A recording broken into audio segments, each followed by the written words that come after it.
This is Friends of the Program, where sports, culture, and creativity collide.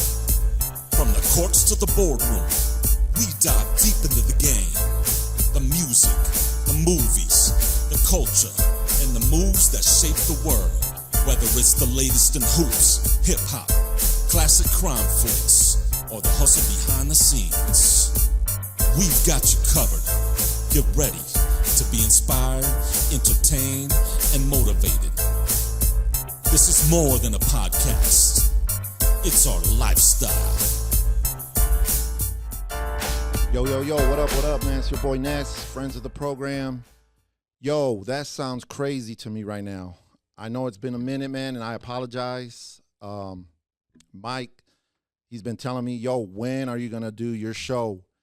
And for whatever reason, one thing or another, man, I just had to take some time off. But we're here. And it's important, and it was important for me to do the show tonight. My boy's in town. He's out in Arizona. And if it wasn't for him, all those designs that you guys see, none of that would have happened. He's the one that taught me how to design. He's the one that first gave me the bootleg copy of Corel Draw. Yes, sir. And once I popped it in that computer, man, it was game over. So before we start the conversation, man, I just want to give you your flowers, you know, and I want to say I appreciate it because, man, I love what I do. And I don't think I'd be doing it if it wasn't for you, if I wouldn't have met you. So, man, thank you for that. Absolutely. And with that being said, man, I want to introduce my boy Ruben Alvarez, a.k.a. RUFNEK, a.k.a. SLAM Grafix. He's out in Arizona. Yes, sir. Phoenix. Yes, sir. Is it Phoenix? Yeah. Phoenix area. Surprise AZ is to be exact. Right. So I want, you know, I don't think I know your full story. I've known you for a minute. I've known you maybe 30 years or so, right? Yeah.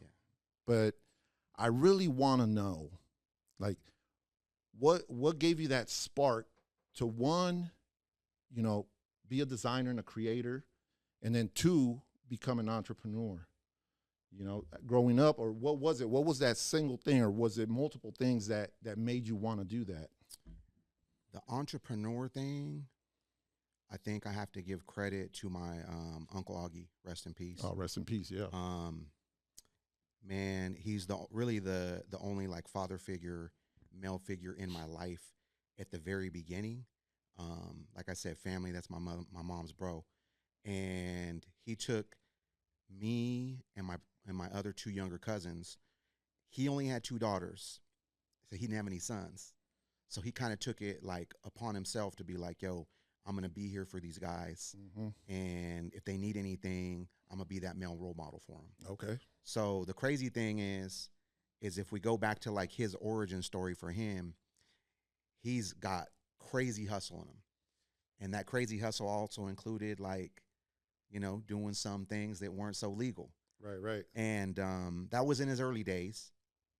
But he started painting cars. He started his first business, I think, when he was like 21 years old.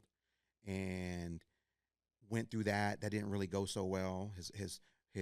My grandfather, his father loaned him some money. He had his sisters, so which is like family. It's like a family auto body business right here in Lancaster. Damn. So you were out here for a minute. Yeah. Oh, were you born out here? Born and raised. Oh, okay. Born and raised. And so, man, I just seen him moving, you know what I'm saying? Moving and grooving. He was a hard worker. He was a family man. I seen him go from, like, coming out the mud to actually, like, getting, like, an amazing wife, having children, and changing his life and doing everything, you know, the right way. In the process of that, my man bought and flipped houses before that was actually, like, a thing. Yeah. You know what I'm saying? There was no TV shows talking about, you know, fix this and remodel that and flip that. Like, he was really doing it. But he also bought cars because he could paint cars. He could do body work.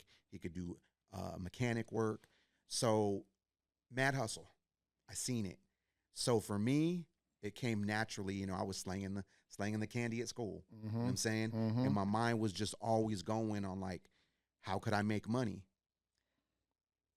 The crazy thing is, at first, it was more like scheming. You know, like that's my origin. Not like in the grimiest ways, but if you want me to be honest, like It was like, how could I get money quick and easy? Mm. And that just pushed me, like trying to, kind of develop my mind to be thinking like, how can I get this money, and how can I get this money easily? Right. That has nothing to do with art. That had nothing to do with design. That's strictly just got to do with entrepreneurship. Mm-hmm. And even though I didn't know what that meant at that particular time, that's definitely where that started. So when it came to like art and stuff, I always like to draw. And this is something that's crazy to me, is because like since I was a kid, I always liked to sketch and doodle. But I wasn't one of those kids where, you could see some kid, they're like, you could tell like, yo, God gave them a crazy gift. Right. For me, it was just fun to draw, just Right. fun to create things. But there wasn't anybody there, mother, father, brothers, fam, that was like, yo, man, like you got some skills there. Like you should keep crafting that. You should be like, hey, you should go take these classes. So even though it was something I loved to do, it was just something that I didn't really take that serious. Or did you think that maybe there was something that you could have done with it? They just there was no support. Absolutely. Or did you just say, yo, I just love to draw?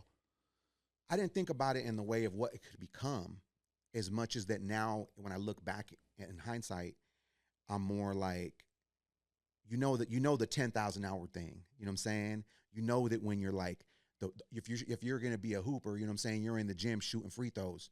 If you're going to be, no matter what your craft is, Right. Like I've been doing this for 30 something years, and I can stand with confidence that like, it's really all about the experience that makes me, in my mind, greater than most people in my industry, or it gives me the confidence to be like, I'm set apart and I stand alone in what I do. But that doesn't come because like I feel like I'm more skilled. My, God gifted me crazier than anybody else. It's work. I put it in for Day in and day out. Like I said, Yeah. And with the real love and passion, just like you said, Yeah. for you, I mean, it was real, Right. and it's love, it's passionate. Like you could get lost in designing because it's like your free escape. space. Yeah, Yeah, it's like you're- it's yeah, just you like your escape escape to from the it. world. Right, yeah. Absolutely. And I remember seeing that. And I'm like, yo, this is just sitting here, just designing, whether it was business cards, signs, whatever it was. And I was just like, yo, this is kind of dope. Yeah. Like, because it was the same thing for me. Like, I've always loved to draw. Mhm. But I remember, man, in high school, my parents, especially my mom, she was like, yo, you're drawing all these, and they look cool, but what you gonna do with it? You need to go and get a job. You're not gonna find a job doing this.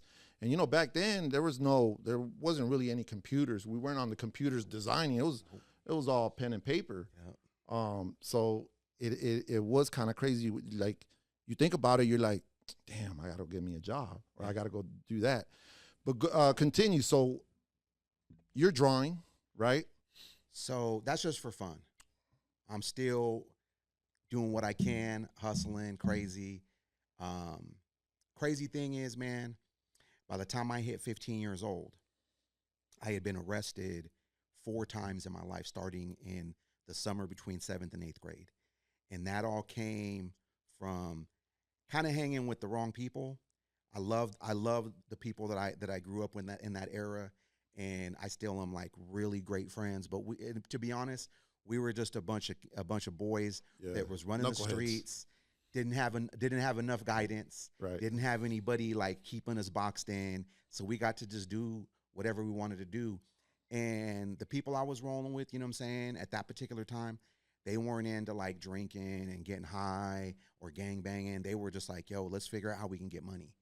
And it was a perfect fit for me because I'm just like, all right, let's go. Like, but that also, again, like I said, it was the illegal thing. So on the criminal side, you know, we were doing some things to get in some cars in the middle of the night. Right. That wasn't a good look. And, quickly our whole crew got arrested. Damn. And that was like my first taste of like going through the juvenile court system.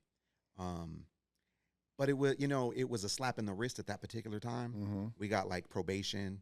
It was a little bit scary, getting put in a cop car and doing all these things. But it wasn't enough to like shake me up. Right. So, we get out, we keep doing it. The only thing as we get older is you know, the scheme started to become a little bit more mature, a little bit more, right. you know, a little bit more complicated, Advanced. a little more advanced. Yeah. Yeah, exactly. And then I hit this peak in like 10th grade, I believe it was. And I got arrested 3 times within 3 months, all of each other, all like consecutively. And one of them was just like stealing some pants. One of them was some dumb thing where like we were like at like a party and everybody was like hooking up with girls and drinking and doing, you know, doing that high school stuff. And me and my boy are looking at each other like, yo, like everybody's occupied. We ain't drinking and we ain't messing with any girls in this moment. Like, you think what I'm thinking? And he's like, yeah. And next thing you know, we're like jacking this house. Damn. Yeah. I know it sounds shady, man, when I think about it, but that's, I mean, everybody's got a story. Right. And it's not something that I'm proud of, but it is a part of my story. So at the end of the day, I stand on it with 2 feet at the end of the day. It was what I did. And then the last kind of final straw for this moment was the AV Fairgrounds.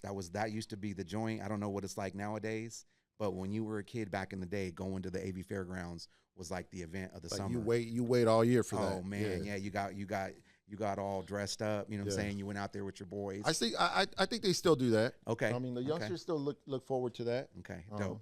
So we did that, and I went there. You know, they used to have the wristbands for the rides. You can get all the rides for like $10 or $20. And so again, the mind I could already feel like you did some shady. The mind's going. This is the original graphic design, like probably putting my graphic design skills when it wasn't really even a thing. Oh, okay. So I got the bracelet and I took it home, and I was like, yo, this is like a certain color, but it's really just black and white print on it. So there was a grocery store by where I lived off of 10th and I that had a copy machine. I don't know if you remember those. You could put in like the 10 cents, the 20 cents to make copies. So I was like, I'm going to take this bracelet and I'm going to copy it over and I'll make another one until I like lined up the whole sheet. And then I literally just took a highlighter and like highlighted the paper in like a bright pink because that was the color like raw. of the day. Yeah, Right. yeah. Yeah, super raw. But that was like me just like hustling, scheming. I'm like, yo, I'm gonna go to the fair. I'm gonna sell these for like $10 so that to people. I brought some tape. I brought a baggie. I brought a stack of these bracelets. And I'm walking around like hitting people up. Yo, you want to buy a bracelet? Like you weren't nervous talking to people either, right? Like you, It was a little bit. Oh yeah. Because I mean, I was good, but I wasn't in that level to like be that like I wasn't like a straight hustler sales guy like that. But I had it. I'm like, yo, I'm gonna do it. I got to do it. I got to go through with it. So I started doing it. I got a couple people to do it. You know, make $20-$30. I go into the bathroom, and I like am putting a bracelet on somebody. I'm taping it up on them. You know, and then the cops come in, and they're like, yo, come out here. And brought us out. They're like searching us, doing all this stuff. They thought I was selling drugs, and they couldn't find nothing on me, and they couldn't find nothing on anybody else. They didn't really know what I was doing, but they definitely seen I wasn't looking like I was doing something. I was up to no good in some sense. Right. I almost got away with it, man, because they didn't really like put 2 and 2 together and realize what I was doing. And the next thing you know, they pulled out like a full like baggie of all these bracelets and a marker and some tape, and they still didn't really like get it, but they're like, what is this? And then, you know, I gave them, try to throw them off the scent. And I'm like, oh man, I'm just holding this for my peoples, this, that, and another.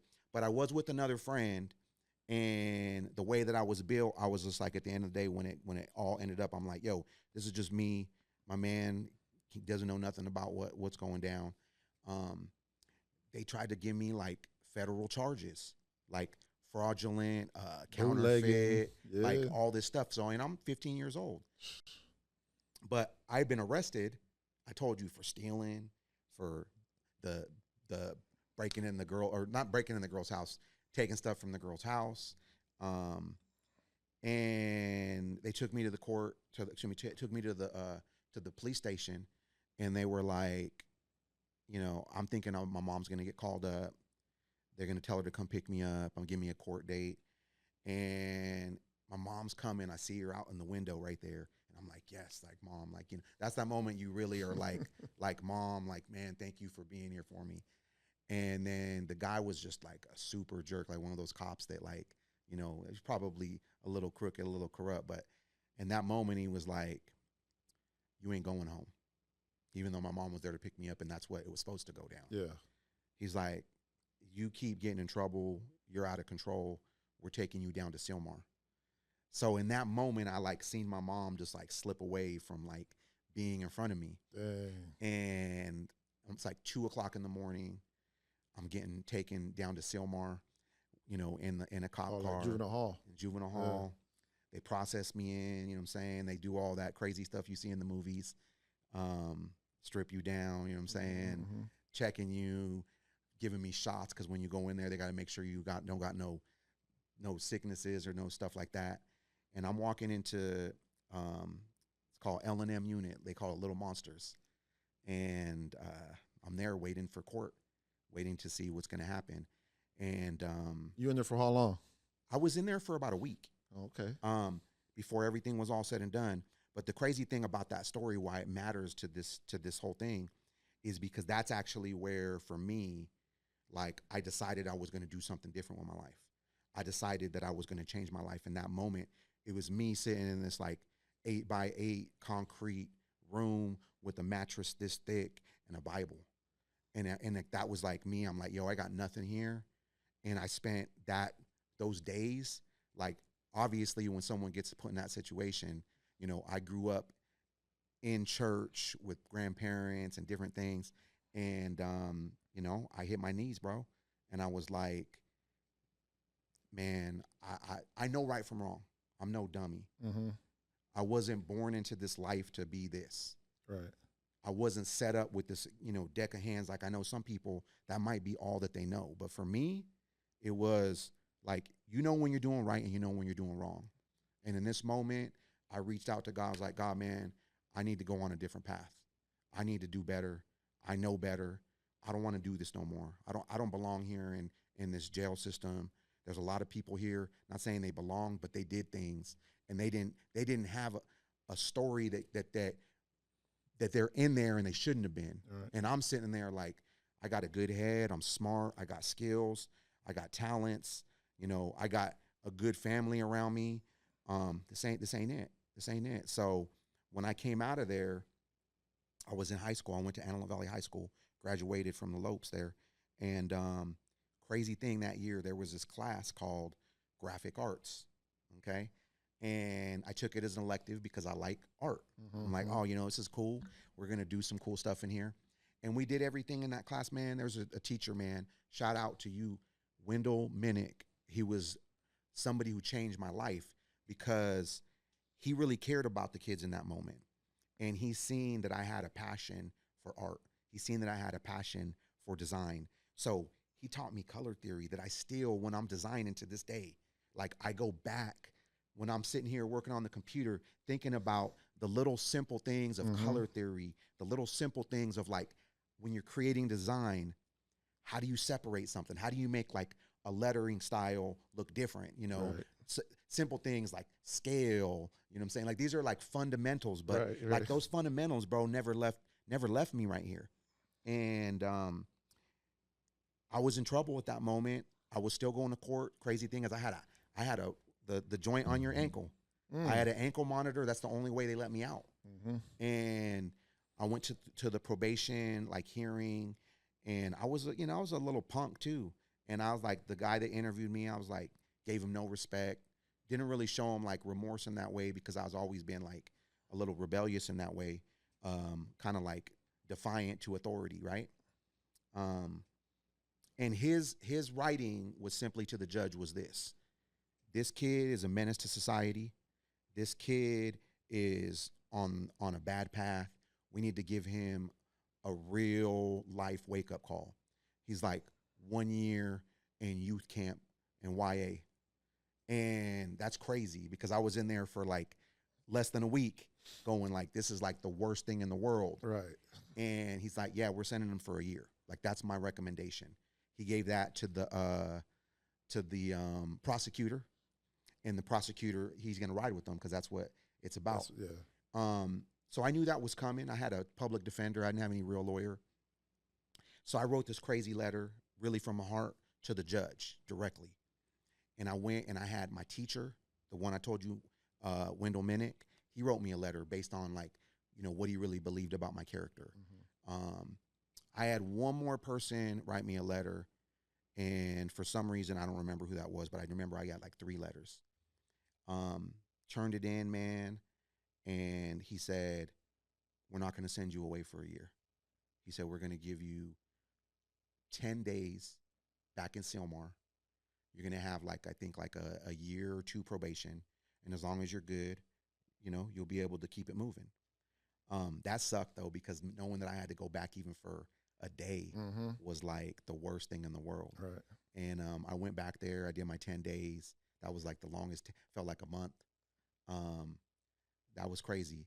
But when I got out, I really like, not just because I had been out and I was free in that, but like I really was like, yo, I want to do the right thing. I want to live right. I want to do everything I can to make sure I'm not going to put myself back in this situation. Right. And I went crazy head first in this class, and did this graphic design class. And I gave it everything I had, just like if you were in a sport. You know what I'm saying? I showed up before school and started that. I was in there. I ended up being a teacher's assistant to stay in there. I used to go in there on my lunch break. I would ditch 5th period and go in there. And the teacher was cool with it, you know, not because, I mean, he didn't think I was doing something wrong, but I became so dedicated to this graphic design thing. And it really, the real love of it came out of printing t-shirts. So our final project that year was printing a t-shirt. You know, you did like color wheels, you did photography, you did all this cool, crazy stuff. Yeah. We were working in the dark room, but the final project was creating a t-shirt. And back in that day, there wasn't computers like that. There was computers, but not like the way that we use them now. Right, right. There wasn't like you could just hit the button and print it to film, or print something like DTG and all this. I had to create like art. I had to either draw it on a clear transparency. I had to do my color separations using this orange film called Ruby Lith. And like you cut that all out with like an X-Acto blade. Right. So the key thing for that, at that level, especially as a beginner, was like do something simple. And there was this poster that they sold at the store Spencer's. And it was like fluorescent, green, pink. If you go look it up and Google it, you'll see exactly what I'm talking about. But it was a Cypress Hill poster. I see. I know what you're talking about. And it had like this skull, and it had this big afro. Like afro, yeah. Just made of like bud leaves. And he had like a blunt on his mouth. The crazy thing is I didn't smoke. That wasn't my really thing. But the art on that blew my mind. Right. And I'm like, yo, the detail and like all those like marijuana leaves. So you bootlegged it? Hell yeah, I bootlegged it. That's right. Yeah. I got the poster full size, and I redrew the whole key line, all the stuff that would have been black. And then I went back after that to make it a multicolor and cut out every single weed leaf in there. The crazy thing about it is the teacher, when I showed it to him, he was cool. He said you could do it, even with the marijuana leaves on it. Right. And the reason why I know he was cool with it is because this dude used to be around with, he told me he used to be around with Jimi Hendrix in that era of like the 70s. So he was like, yo, I need a shirt. Yeah. Like, he knew what it was. We're going to print 2 of them. But again, his heart was for the kids. Right. And he knew that. And he saw it in you too. Like he must have seen it in you like 100%. Like, this is your gift, bro. Like, absolutely. He's not going to say no. So I create that first t-shirt, and it's that Cypress Hill bootleg. You know what I'm saying? So you started the whole bootleg movement. Oh man, bootlegging. You know what I'm saying? I love bootlegging, bro. It's not just like, I don't know, bro. I feel like it's a part of it's a part of the culture, bro. Yes, 100%. It's a part of it. So if you know what it is, if you know what it is, you know what it is. Right. It's a part of the culture. Yeah, absolutely. After that, man, it was game on. It was like literally every day I'm making a new t-shirt just for me. So if you know the screen printing process, right, you got to create the art, you got to create the film positives, the film, and burn screens, do this whole setup. Hopefully you're going to be printing some units. I was doing all that for one piece. Yeah. And not even, sometimes it would be, I would print one t-shirt and I would print one poster, just get some poster board and make it. That was kind of like for my portfolio to keep later. And you know, the crazy thing is like, I didn't grow up like dirt poor, but I didn't grow up with a mom who was like breaking me off with anything at that point in life.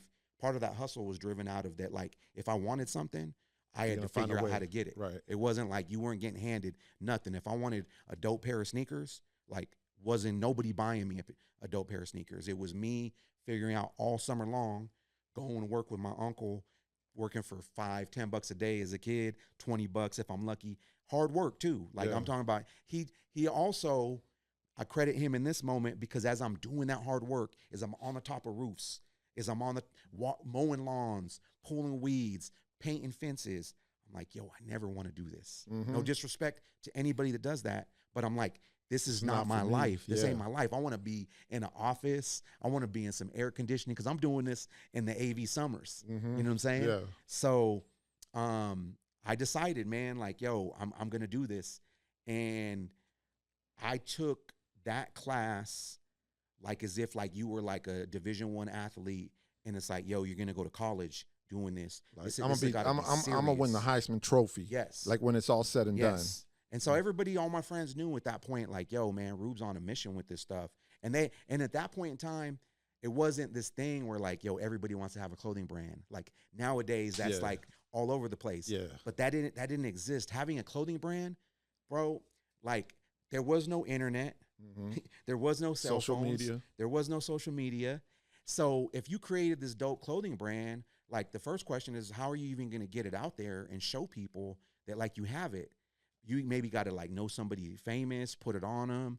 Maybe they get in a photo shoot in the next magazine that's coming. Like that's coming in a couple months. Yeah, it's not like you can get instantly put it on because media doesn't. You can't go viral right away.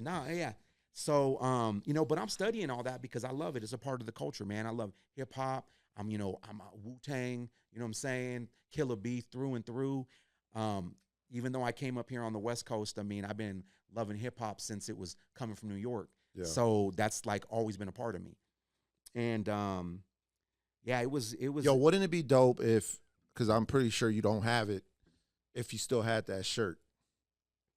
You know what I'm saying? Because I was just thinking about that today. I was looking at pictures and I found a picture of like a shirt I printed. You probably printed for me back in the 90s, like when we used to go to car shows. And I was just like, damn, like I wish I had this shirt still, because it's like one of my first ones. I got the poster. Oh, you do? And I got the film positive that I drew for it. Yeah, at some point in time, you got to bring it back. Oh, yeah. You know what I mean? Like, dang. No Okay, t-shirt, though, but I can make it. Yeah, you can make it. Even make it off of that film. Yeah, you can make it. Fast forward a little bit, right? Yeah. This happens. You're out of school now. Yep. Right? You're out of high school. What's next? Because I really want to know, like, what made you jump into being an entrepreneur, doing what you love? You know what I'm saying? So even though I was making all these T-shirts, I only made them for me. I never made them. I wanted. You weren't trying to sell them. Never tried to sell a T-shirt in high school. Maybe like I had people that like would sweat me for a shirt, and I might make it for you if you were like my homie, and I might make you one. But I was never like thinking about the money in that particular moment. I was just so. That's like, because that's what you were in love with. Like you were. That was your love, your passion. Like you weren't all day. Yeah. But I built up this crazy portfolio, like of all the work that I did, multicolor stuff. Man, we had a 4-color press. I was printing 8-color designs because like half and half. I would just put like one screen on there, print it, and then take the screen off. Yeah. So it was even funny. There's a story. There was this when I got out of high school, I had this crazy portfolio, and there was a company called AV Sports and Graphics. I don't know if they're still around. Okay. Yeah. There was a guy there named Ray who used to be the owner. I don't know if he's still around, man.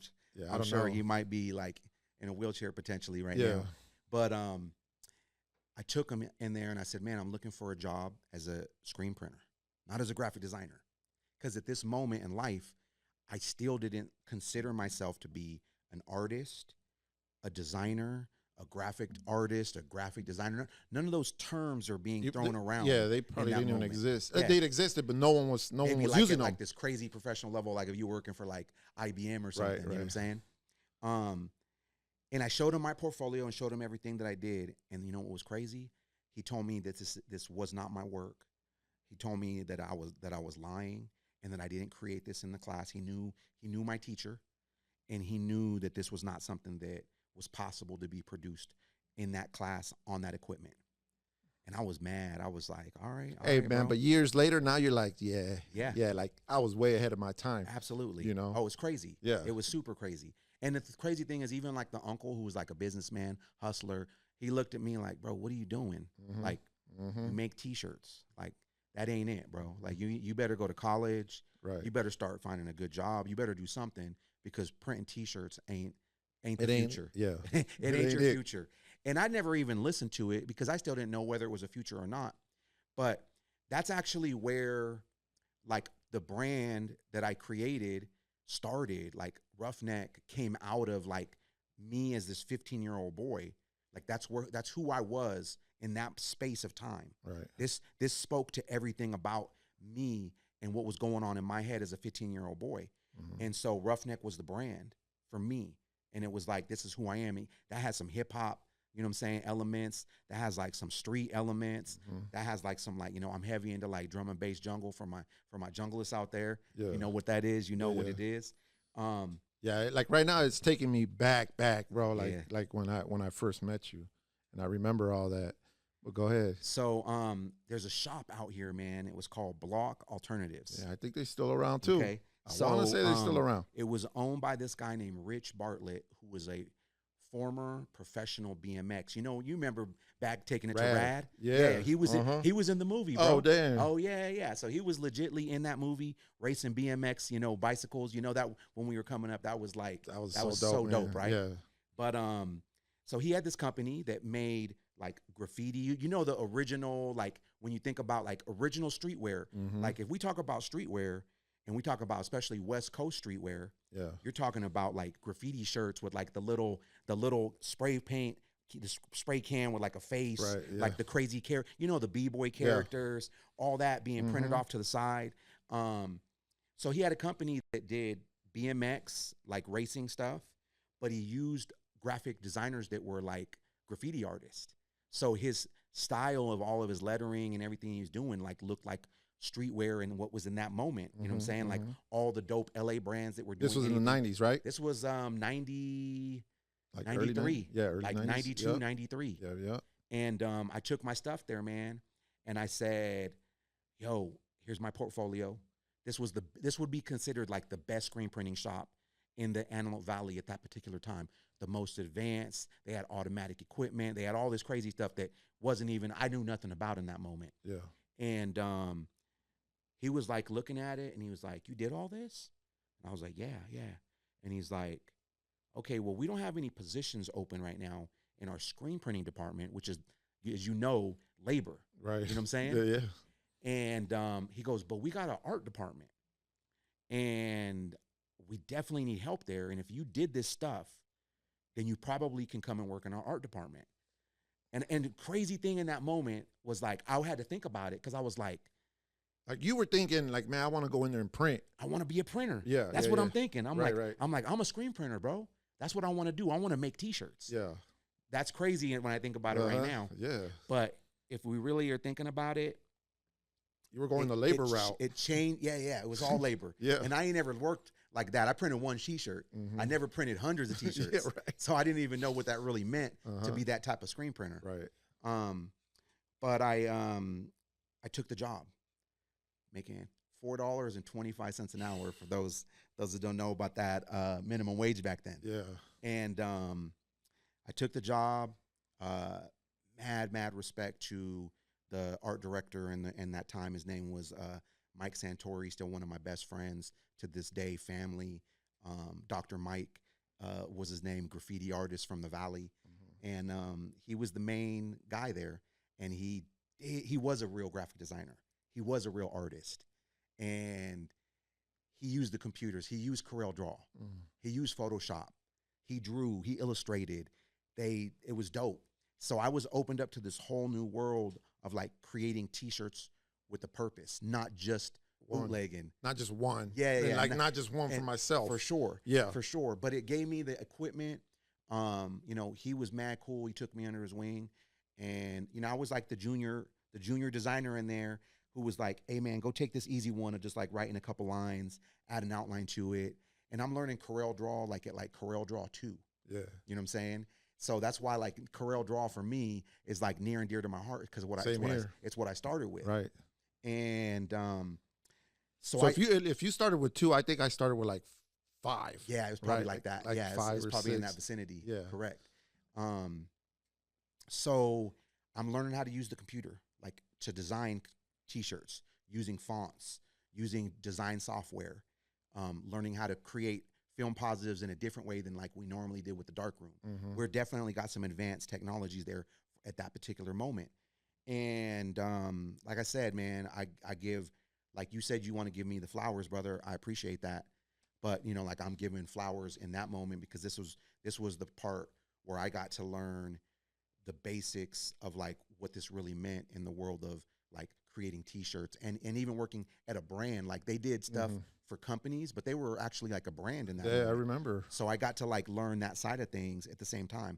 And I jumped in, man, all heart in it, everything, dedicated, staying late, doing whatever I had to do to learn the craft to where I finally could call myself a graphic designer, a graphic artist, and, you know, even an artist in a sense. So those words were never things that like I was told. Those are words that I never used to describe myself until I started to come into this moment where like, maybe I am a graphic designer. Maybe I can. Maybe this is my gift. Yeah. Maybe I, you know, but can you imagine like he would have been like, yo, I do have an opening as a printer. Not in my design, you know, but I have an opening here. Yeah. Imagine what route you would have took. I don't know that it would have been the same. It's crazy because it's just like that door changed everything. And then while I'm there, I'm using the entrepreneur mind again. And I'm looking at like everything that's happening here. And I'm thinking like, I could do this. You know what I'm saying? Because I'm learning everything in the shop now. I'm working in the art department. They got an embroidery department. They got a cut and sew department. They got a screen printing department. They're making like the pads that went on the bicycle tubes, the name plates that go on the front where you slap in the numbers. So all this stuff, they're like die cutting them back there. So it was a very cool experience. And I'm very grateful for that to be able to have a part in that because it opened my eyes to something else. I started printing stuff like after work for my RUFNEK brand again, just, you know, hustling that stuff here and there to homies, to friends, to parties and different things that I would go to. Some DJ cats that were, you know, homies with me. Respect out to DJ Curious, also of the Antelope Valley fame, crazy OG junglist. He's actually playing a set. He's still doing it? He's playing a set tomorrow at EDC in Vegas. Oh, damn. So yeah, you got still putting in work. That's family right there. That's huge, bro. Yeah. So that's, yo, speaking of EDC, I was thinking about this because, you know, the way we met is because we were throwing a rave at the college. Yep. And I needed shirts.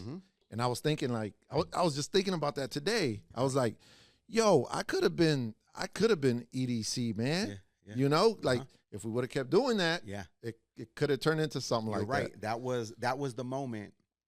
And I don't know like where like we actually like I called. We met. Well, I called and I came to pick them up. I came to talk to you about designing them and printing them. So you guys, how did you get mine? Oh, I called. Was it a block? No, you were at a you had your shop already. Okay. Yeah, okay, you had your okay, shop. Okay. Yeah. Okay. So it must have been, you know, it was like 94, 95. So, Yeah. So, yeah, man, that was crazy. That was our introduction. We did those shirts for you. Was that the bulletproof ones? No, it wasn't. No, it was for the college. Okay. It was like, we needed shirts to I don't know if I think we were going to sell them. So when did bulletproof t-shirts come along? That's when we became kind of homies, okay. You know? Okay. For those of you who don't know about bulletproof, you know what I'm saying? That's my man's days right here. As a rapper, yeah, bro. Treating them like stamps, brother. You remember that? That's the shirt I'm telling you. I was just looking at them. I was just looking at that today. Way. Yeah. Did you print those? Yeah. You did, huh? Yeah. Damn. Yeah. I didn't say what we were treating like stamps, but my man right here was trying to treat something like a stamp. Those were during my car show days. Yeah. So they were like, yo, and they were dope, man. Like people wanted those shirts. Yeah, people wanted those shirts. But yeah, the you know, how I met you is because we were having an event. Yeah. We were having a rave. Yeah. And I don't even know how they let us have a rave up at the college at that time. I went to it. So and then and you know, there was a lot of people. Yeah, for sure. And that was the time for and that. I think I called around. I ended up talking to you. Yeah. You designed them. Yeah. and then you printed them, and then yeah, that from there on, man, it was just like, again, for me, it was just something dope. I was like, yo, that's dope. Yeah. Like this dude just straight designed our shirts and he printed them. Yeah. And I just thought that was dope, you know? On the entrepreneurial thing, this is a crazy story because this is super critical to this journey. So I'm working at Block for like over a year, learning everything, climbing the ladder, getting some raises, getting promoted. I get put in the actual cut and sew jersey department. So I'm laying out fabric. I'm going down to the garment district down in LA, going to buy rolls of fabric, cutting patterns with this big old knife, if you ever seen them. Yeah, yeah. We got like 6 or 7 seamstresses doing work there. And I'm still doing a little design work. I pop in and help them in the screen printing department from time to time. So I'm kind of like a utility knife in that moment. And the crazy thing is, though, is that the boss was a little bit wild. And I kind of get it from being a business owner because it could be stressful at times. So one day, like, he's, oh, man, what's up, Rube? What's up? And then an hour later, you know, he might be getting a call. He might be getting some bills. He might be getting something to go crazy. Right. And he's like, oh, he starts flipping out on everybody. So it was kind of like a semi-hostile environment at times. And I remember we were driving back from LA one time in a box truck, picking up a bunch of fabric. And we had a good time when we were talking. And because we spent most of our day in LA, we got back to the shop at like 3 or 4. And he's like, hey, man, I need all this fabric rolled out and cut. And I'm just like, bro, that's going to take hours. Like, for real? And he's like, yeah, man, you have to do it. So I was just like, all right, whatever. I kind of had like a bad attitude while I'm doing it, but I'm doing it. And then he just started doing more and more of that stuff. And eventually I just kind of got like fed up with it. And I was like, in my head, I said, I don't need this no more.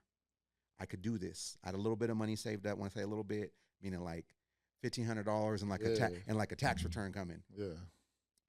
And one day he got crazy with me, and I just said, yo, man, I want to put in my 2 weeks notice. I'm done. I'm not doing this anymore. And the next day I show back up to work, and he's like, oh, man, are you sure? Like, I'll give you any position. I'll let you, we'll figure this out. Right. And I was like, nah, man, this is it. I don't want to be enemies, but I gotta move. And in that moment is when I said, I'm going to create my own business. I'm going to do this.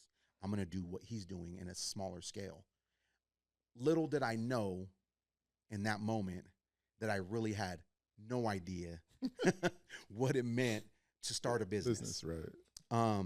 But I did go. I spent that money. I bought a screen printing press. Was it the one I got? No. It was a different one.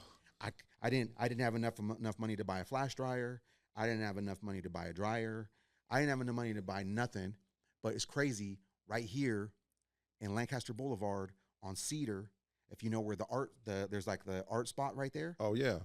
There used to be, and it still may be there, a spot where you can walk in, and there was like little offices. They probably were no more than Yo, isn't that where you were at, Mike? Back there, right?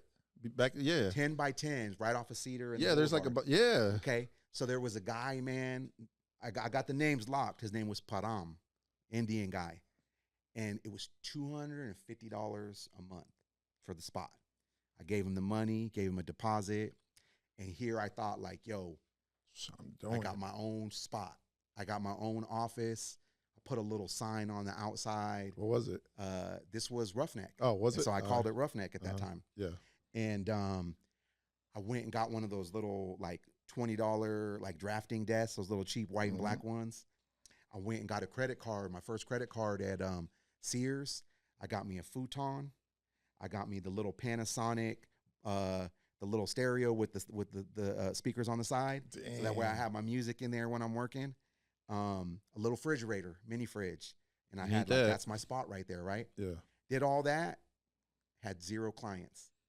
And I had 0 idea on how to get clients. And I really didn't have any idea what I was doing, but I was like, yo, I'm gonna do it. Like, right. I don't even know what this looks like. And it was crazy because then that kind of became like the hangout spot. Damn. And the homies would come, and then rent came due. And I'm like, yo, I didn't make any money. I don't got any money to pay this cat.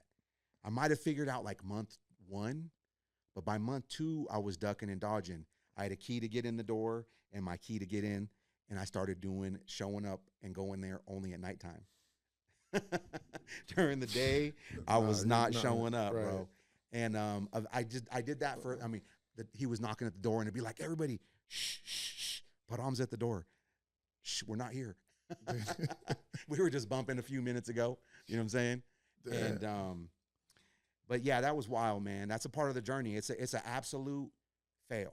Right. It was an absolute. But you gotta, you know, you gotta fail. You gotta fail in order to figure it out. You know what I'm saying? Yeah. Had to. So business number one, it's an L. Right. Straight up. I thought I could do it. Didn't happen. Didn't have any money coming in. But I did game up on that whole like cut and sew stuff. And I started making backpacks and pants. I started going to the fabric store and creating my own patterns. So now this was even bigger than just like t-shirts. This was like, yo, I'm gonna make like these ill like camouflage pants. You know, I always been on that militant stuff. Made these crazy like record bags that to this day I still think they were like way like light years ahead of their time in that moment. So I was able to slang those here and there, but they took me like 8 hours to make one because I wasn't like a skilled seamstress or, you know what I'm saying, a sewer. Yeah. But I figured it out, and the stuff was cool, but it taught me a lot of lessons. And that brought me to where, now I don't want to go deep on this one, but I ended up having getting my girlfriend at the time pregnant when I was a senior in high school. So even though all this stuff's going on, I'm a father at this point in time, at 18 years old. And so that means I gotta like figure out how I'm gonna like, right. You gotta grow up. I gotta take care of my kid. I gotta get a car. I gotta be able to put gas in the car, get some diapers and all that stuff, right? And, you know, I had some support from the fam so that, you know, I was able to figure it out, but it was not easy. Not the best road for an 18-year-old. Yeah. That's also like got entrepreneurial dreams in their heart. Because now I'm carrying, now I'm going up this mountain and you got cargo. I got mad cargo. Yeah. I got on both. I'm backpacking it up. And so it made it a tough thing. But in the end, and when it's all said and done, I mean, I just pushed forward and just did what I had to do, and I'm here. You know, I made it to a great place. Yeah, that's what's up, man. Let's talk about Iron Roots, the Iron Root era, because I think that's when I was at your shop like every day. Yeah. And I think it, like you said, it was like I didn't work there, you know, but it just being around screen printers. Yeah. Being around the art, being around just everything, dealing with customers, just everything was so dope to me. And then I was like, yo, this is his own business too. Like, you know, let's talk a little bit about Iron Roots, right? Because it got big. Like, and even now, like you still see a lot of the art that you created during your time at Iron Roots. You still see it in the Valley, you know? How did that come about?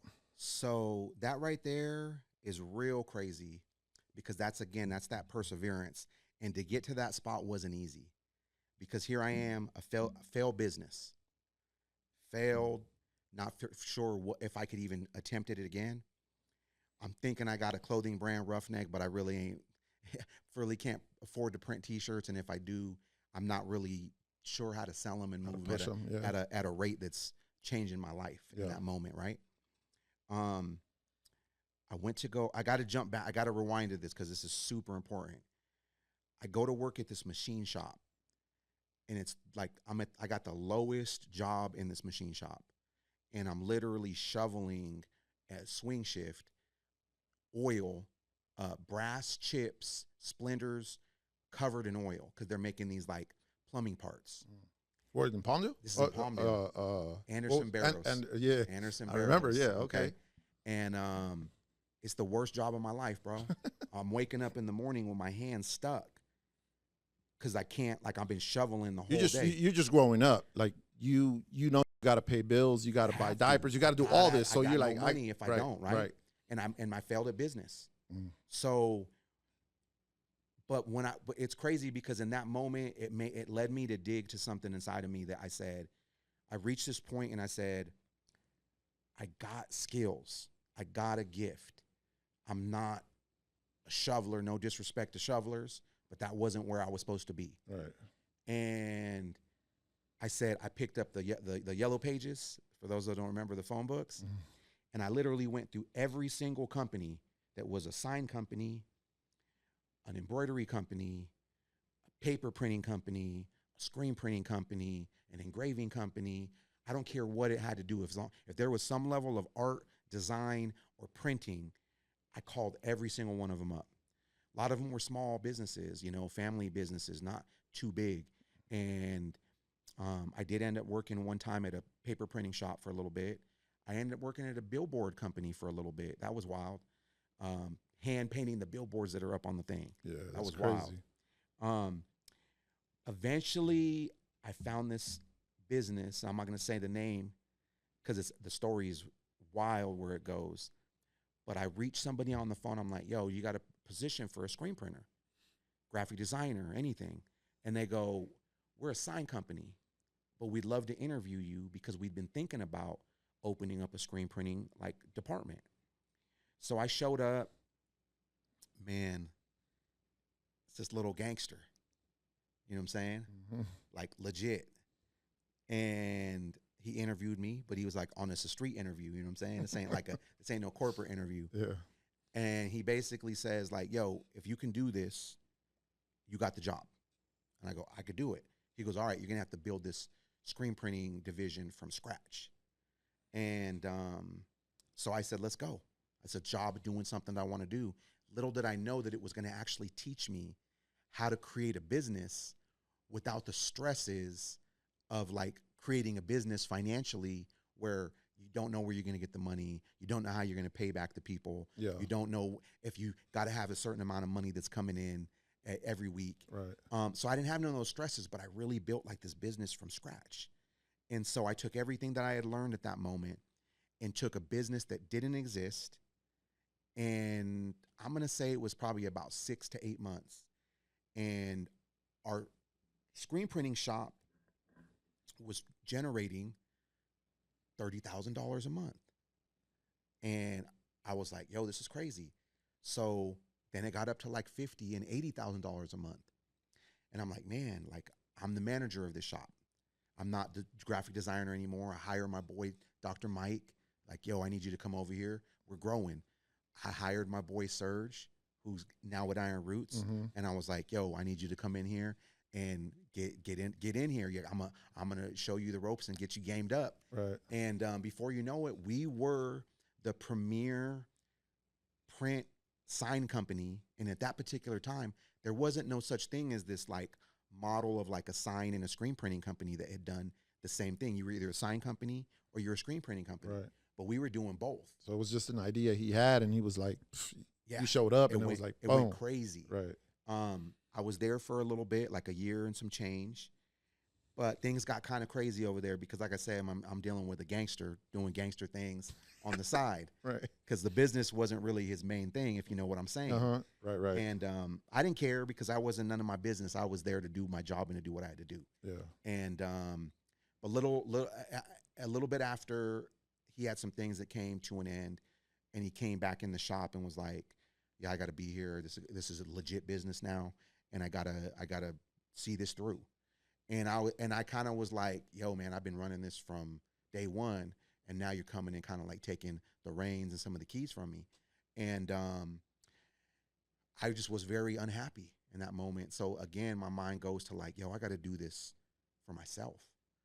And one of my childhood friends, one of the ones that I got arrested with from the very first time when I was in 7th grade, hit me up because we're still friends and still family. He's like, yo, I got the money to start the shop. And you got the know-how and the experience.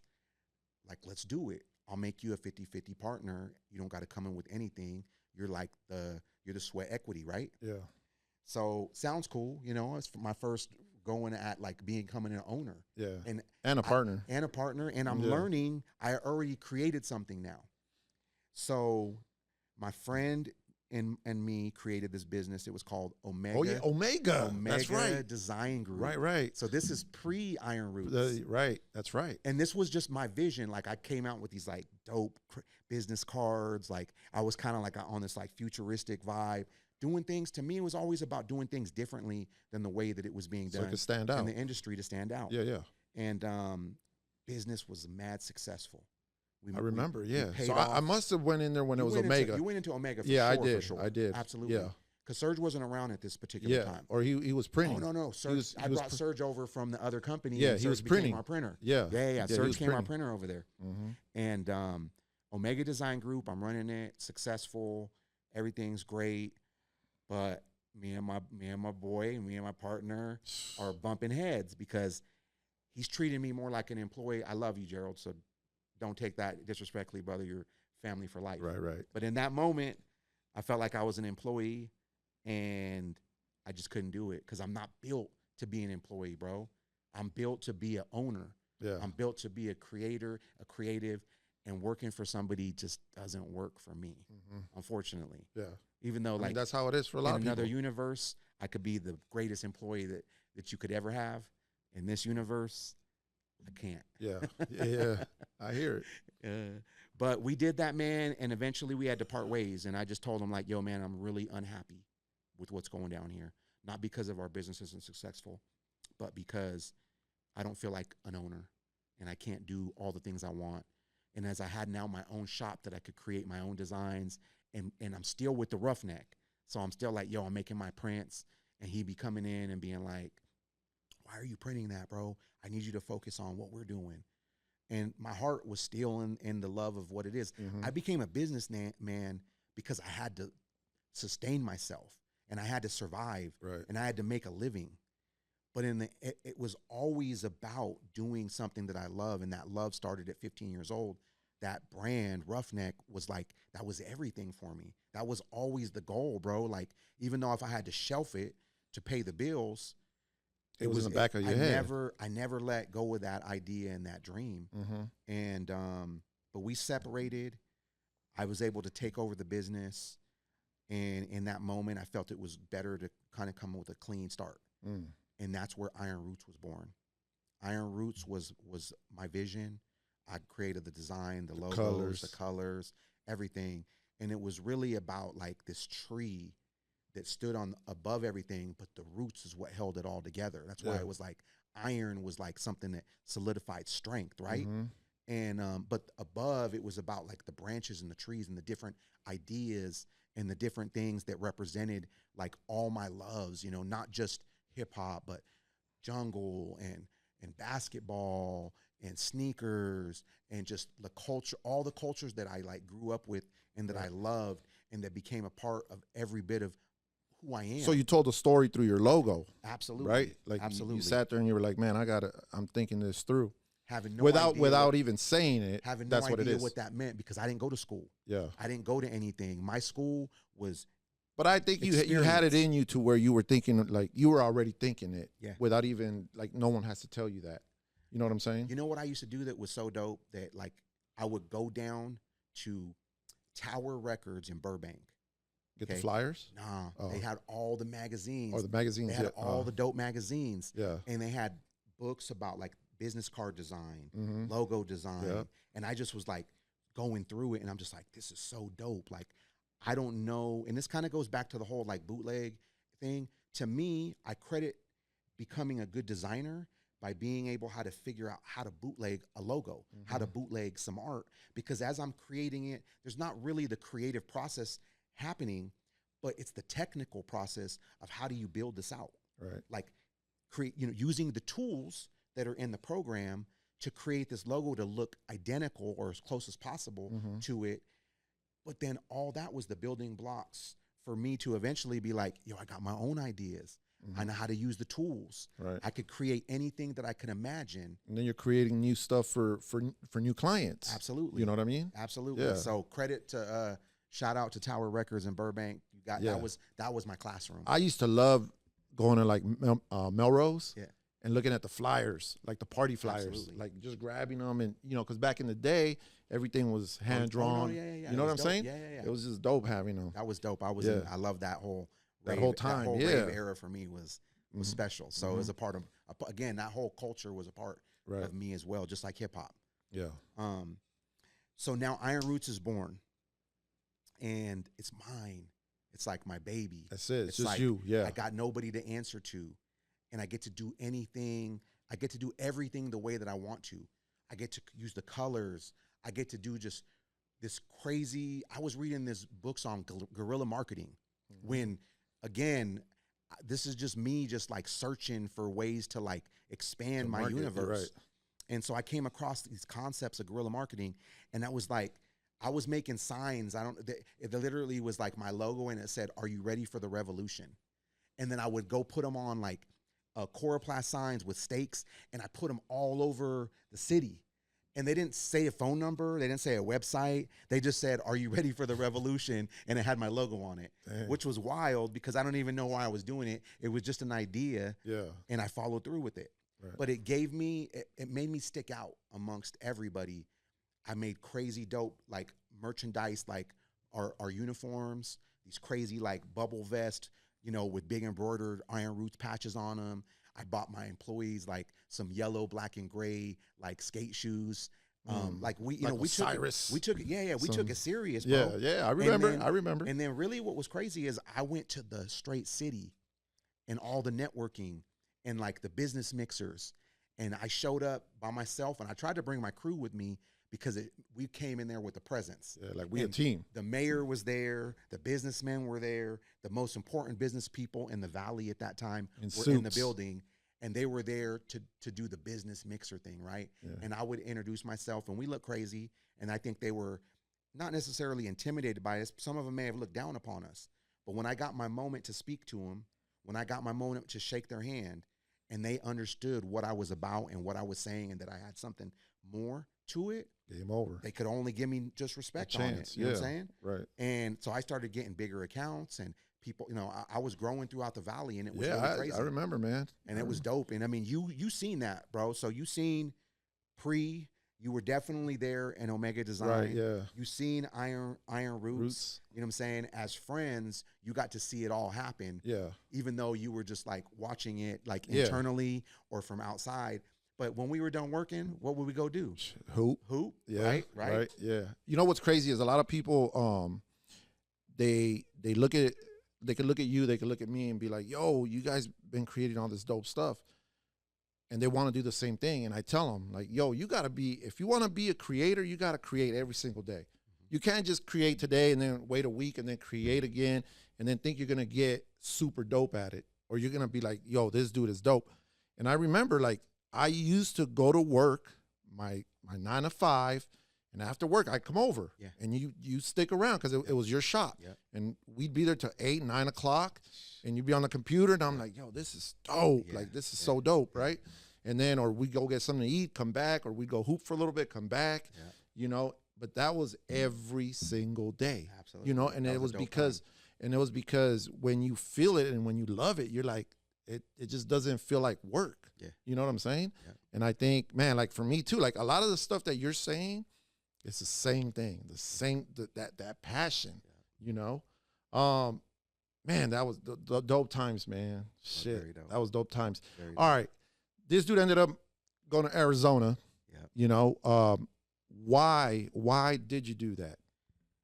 So this goes back to like that 15-year-old sitting in a jail cell. Okay. I met a girl, and you used to go, after we would go hoop, we would go to Greenhouse Cafe. Mm-hmm. And this girl used to treat me like royalty when we went there. So I used to just love going there to get free food, free dessert. Dang. She'd get just like treat me like I was like super VIP, right? But this girl eventually. Oh, shit, I didn't remember she worked at. Yeah. But this girl eventually. Yo, shout out to Pablo. Yeah, he didn't get no free food, dog. It wasn't free. It wasn't free. No, man, my life changed. I got a wife, Mm-hmm. and she came into the business here at Iron Roots, and was like, "Yo, I'm gonna help you in every way, in every parts of the business." Because even though the business was growing and I was successful, still it felt like, so there was times where it just felt like I was spinning my wheels. Like, I'm grinding, I'm working, I'm doing all this, I'm paying my bills, I'm paying my employees, but the bank's still light. You know what I'm saying? It's not stacking up and growing. You're not seeing it. Yeah, it was all the sneakers, man. Yeah, exactly. It's crazy. Yeah. But she came in and filled in some of the gaps that I needed. And so now I end up marrying this girl. And she had 2 children. I had a son. We had a new family. We go out to Arizona just to visit, just her family for Thanksgiving. And man, born in AV, Lancaster Hospital, Antelope Valley Hospital. All my fam's here. All my childhood friends are here. I got the dopest business that I could ever imagine that's actually starting to like run and pay off. And then I just seen opportunity, man. I went out there and I said, it's like nothing happening out there. You could go buy a house for like 50 grand, like a brand new house, like a clean slate. I kind of wanted to get away from like the baby mama from my son. And I was like, yo, I got a new family. I want to just do something like different. And it was crazy in that moment because, to be honest, everything from a business standpoint, all was going in the right direction. I mean, I would still be here if I didn't leave 30-something years. Who knows what that shop would look like? Right. Because I would only be pushing it to levels that I knew it could go to. But I sold my home that I had, made some good money because the real estate market started going crazy. I bought 2 houses out in AZ. I sold my business to Sergio, who's like family. Shout out to me, Serge. Big Yeah. Serge. Sold my business to Serge. And because he had been with me forever, I brought him up in the game like that. And it was only like made sense to me, like if I had to like leave that behind, that it would be with somebody that, I mean, look at, he's still doing it. Yeah. He's still doing his thing. And they're killing it too, and man. So to me, like that was me gifting that to my brother. I grew up with him from being a baby. So it's like my brother. Yeah. And but man, we had to go, bro. It was crazy. And I also feel like God was calling me out there for something. And man, we got a couple houses. And I know you're doing the same thing over there because, you know, I recently connected with him, working on a project with him, and just seeing everything that he does out there is crazy, man. And the crazy part to me is like your design aesthetic is still the same. You know what I'm saying? Yeah. Like, and I think that's why when you were looking for someone, you came to me because Absolutely. I learned that from you. Yeah. You know what I'm saying? Yeah. Like, and nah, man, we're cut from the same cloth. from the same cloth, man. Absolutely. Yeah. Absolutely. I mean, even from the culture standpoint, like, I mean, even though you're just a couple years older than me, and I think you got like some slightly different cultural ways that you came up. Yeah.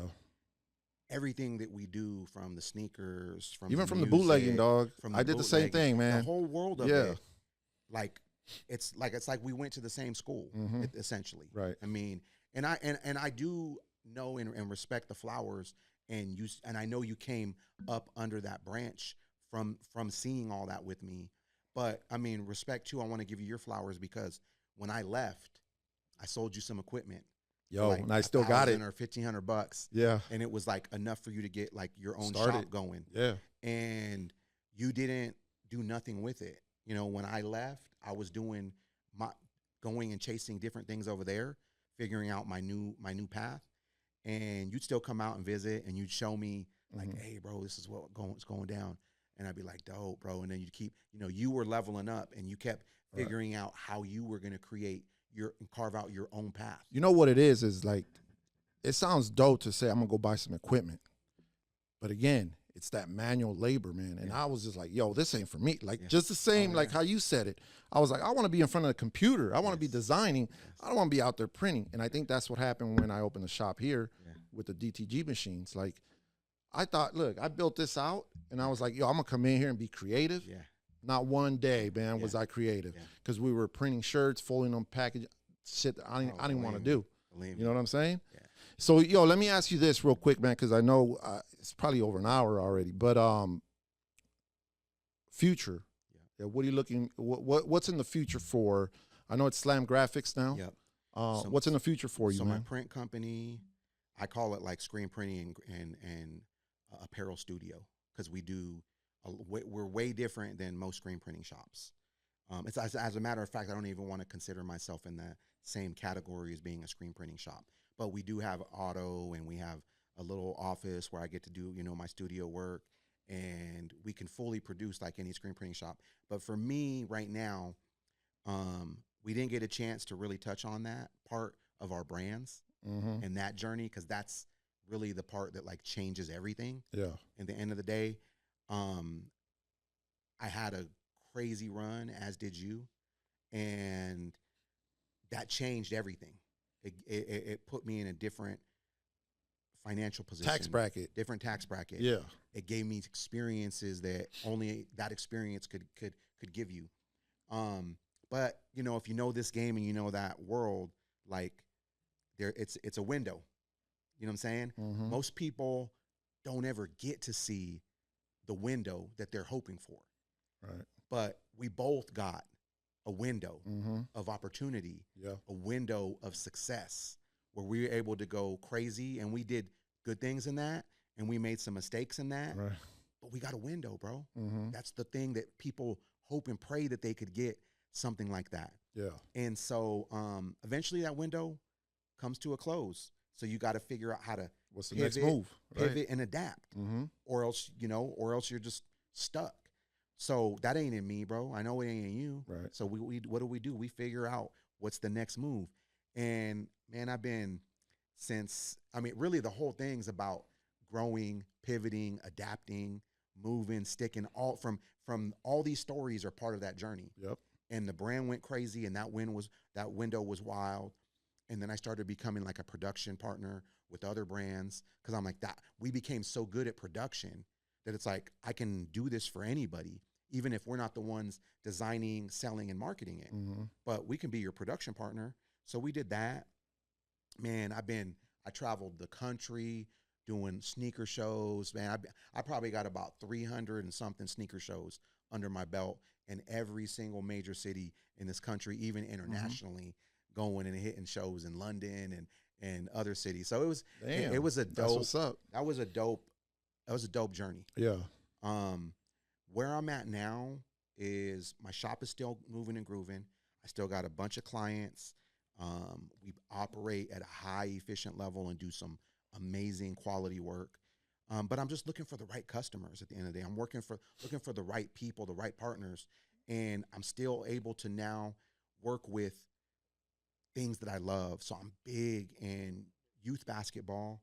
I'm big in elite basketball. I'm big in Native American basketball, AZ. Shout out to my Nabi family.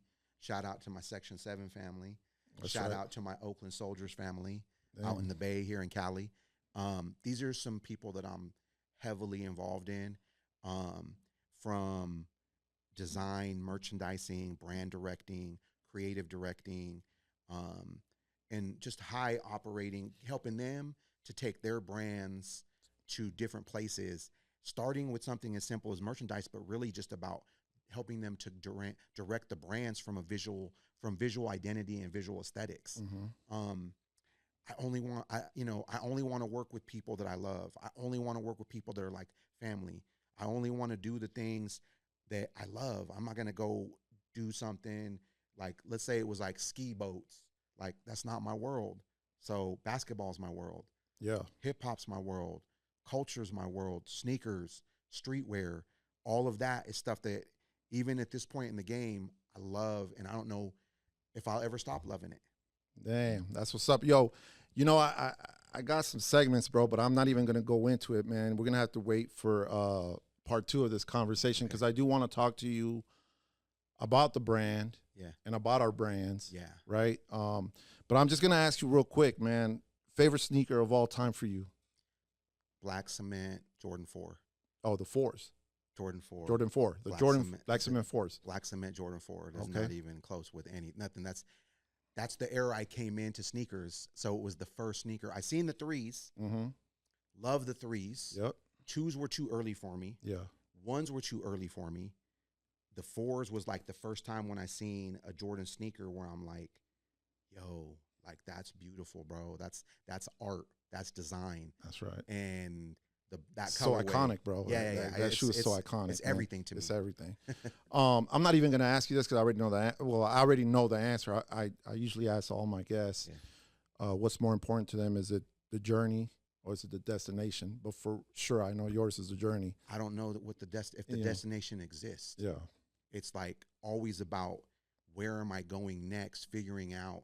I have these moments where I'm like, I hate not knowing where I'm going, but sometimes I have to chill in that moment, knowing that something crazy and something great, there's going to be this amazing door that's on its way.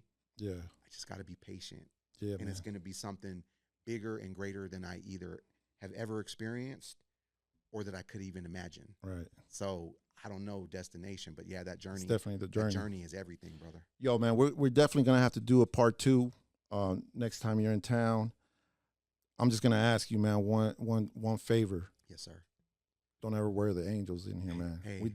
This is Dodger Nation right here, man. I respect that, brother. Come on. But I'm a California Angel through and through. No, baby. you ain't. You for real? You been? Not a baseball player, brother. I'm a California Angel. Oh, all right, Me. all right. Yeah. Yo, before we go, man, let the people know how they could get a hold of you. Yeah. And your socials, everything else, and then we'll be up out of here, Okay, man. Instagram is my main thing that I'm not crazy engaged on it, but it's where you can see a lot of my journey and a lot of my history of everything I've been, because pretty much since Instagram has existed, I've been on there. Original, spell that just regular, ORIGINAL, RUFNEK, RUFNEK.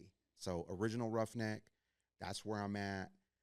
Has my contact information, DM me, anything like that. But other than that, man, I do so much work through word of mouth, through referral, through relationships. So if you ever see me, get at me. If you ever hear about me, figure out a way to reach out to me. Because I'm down to, I love working with people. Even if we don't do work where we're exchanging any money, I'm always down to pour and help people out, because I wish I had that coming up. Yeah. But that's just who I am, man. I love to be able to see people grow and become more. That's what's up, man. Yo, my brother, thank you for doing the show. Absolutely, man.